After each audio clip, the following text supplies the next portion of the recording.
film clips from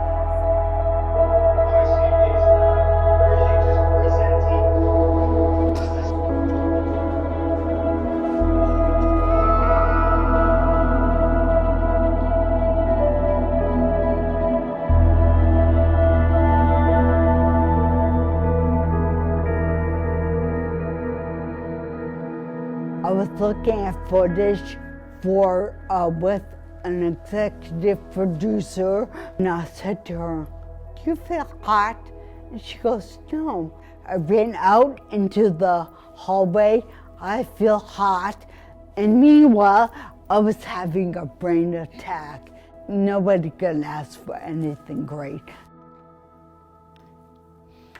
Hi.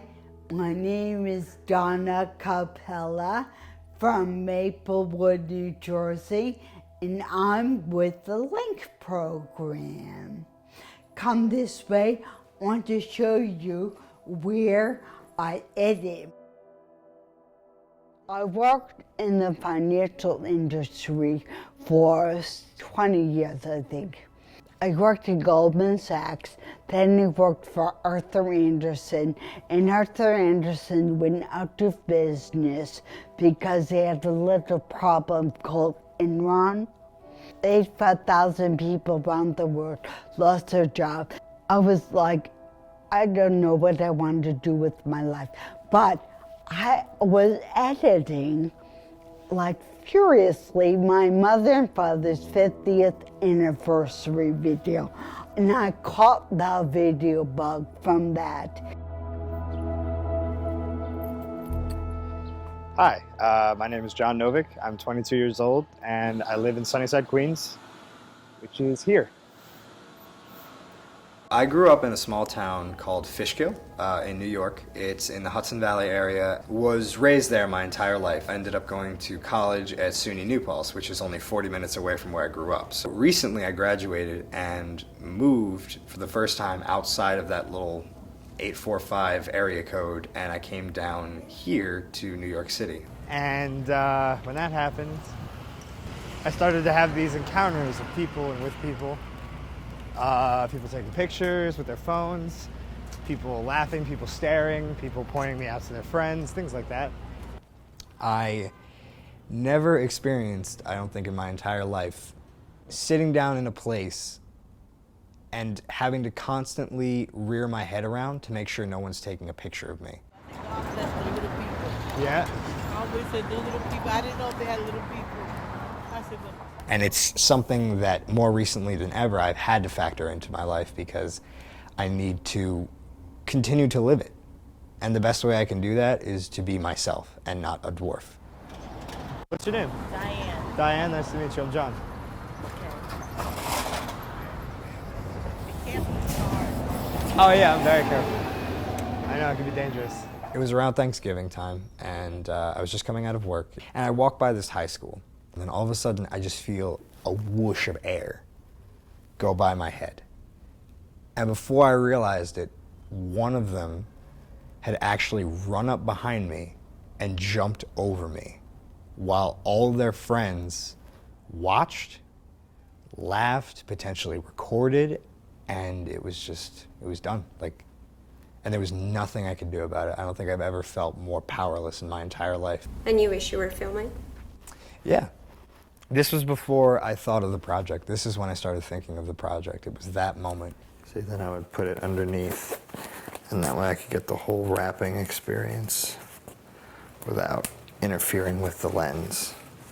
A lot of times I'd be talking to my friends about the project while wearing it like this, and say like, yeah, and I've been filming people and like using like a GoPro, like, oh yeah, where do you put it? And then I'm just like, Yeah. Okay, so I just pressed record. I really didn't want to make a film about my brain surgery. I didn't really want it at all.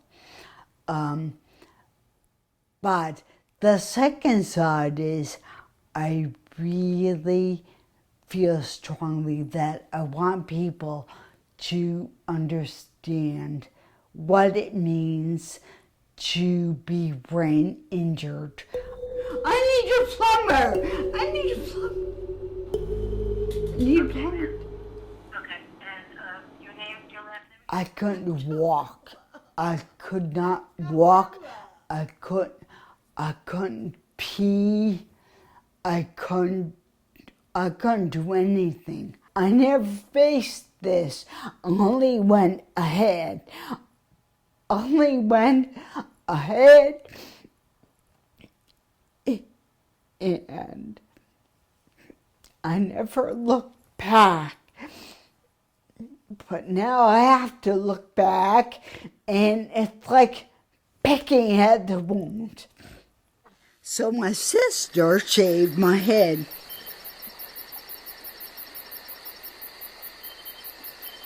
To relive everything I went through.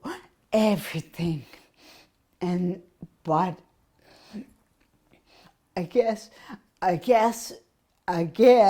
hope, I think, by revisiting it, it will make me stronger.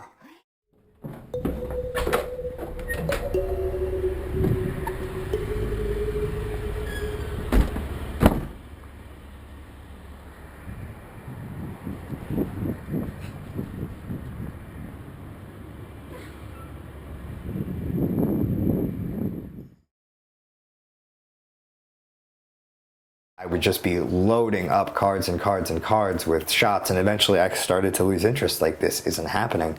But even more so, I started losing interest not in like that this wasn't working, but that I stopped being so angry. I'm having less encounters, or I'm not noticing them, or they're just getting to me less, but any which way, I'm able to go through life now, focusing on my life instead of having all of these incidents define my life. I've just found a way to be happy. People in the U.S. especially, in some pockets of the world, they hold themselves at arm's length. They probably say to themselves, phew, I'm glad it's not me. I say it all the time, phew, this sucks to be me. This sucks. So I hope that people will look at this and have a little bit more exposure to what it means to be disabled, and maybe they'll have a little empathy, not sympathy, but maybe empathy, and maybe treat people, not take care of them, but treat them like human beings. I'm kind of tired of being treated like fragile glass.